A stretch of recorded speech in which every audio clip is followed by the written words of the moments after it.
Morning. I want to show you something I see fail a lot. It is something a lot of people don't necessarily even understand what it does. But I'm going to start in a different location. I'm going to start here actually at the main shutoff for the house. Brand new house, main shutoff. And then you've got a pressure regulator installed here.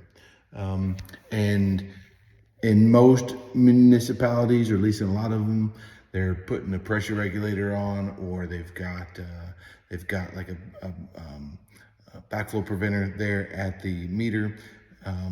But what that does is it creates a closed system, right? So that you can move water into the house, right? But it can't flow back towards the city or the county or whatever. And so when they started doing that, they started making us put expansion tanks on top of the water heater. That's this guy right here. And expansion tank, the purpose of this is, say everybody takes a shower, they drain all the hot water out of the water heater, it fills up full of cold water, and then it heats to 120 degrees, or in this case, 135 degrees. A lot of pressure builds up, right? As the water expands, it's got to have somewhere to go.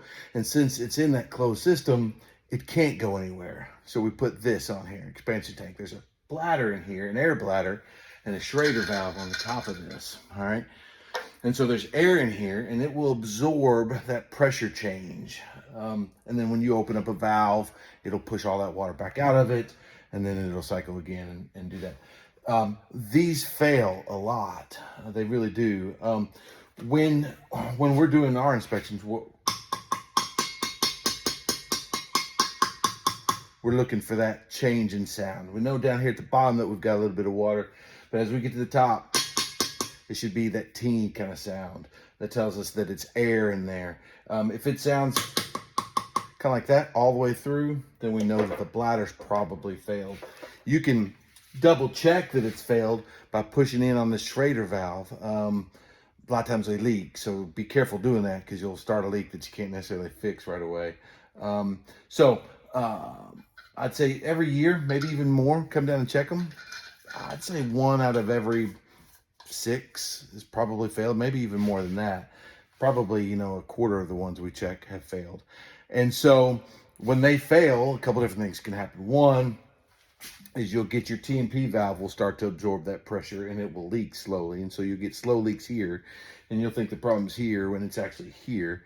And then when these tanks fail, usually the bladder fails in there, then they'll start leaking into the tank, and then you'll start to get rust, and they'll rust through and they'll leak. And plus it's got all that kind of nastiness inside there at that point. And so that's kind of leaching into your water as well. So just wanted to show what an expansion tank was, and kind of what to look for, what to check.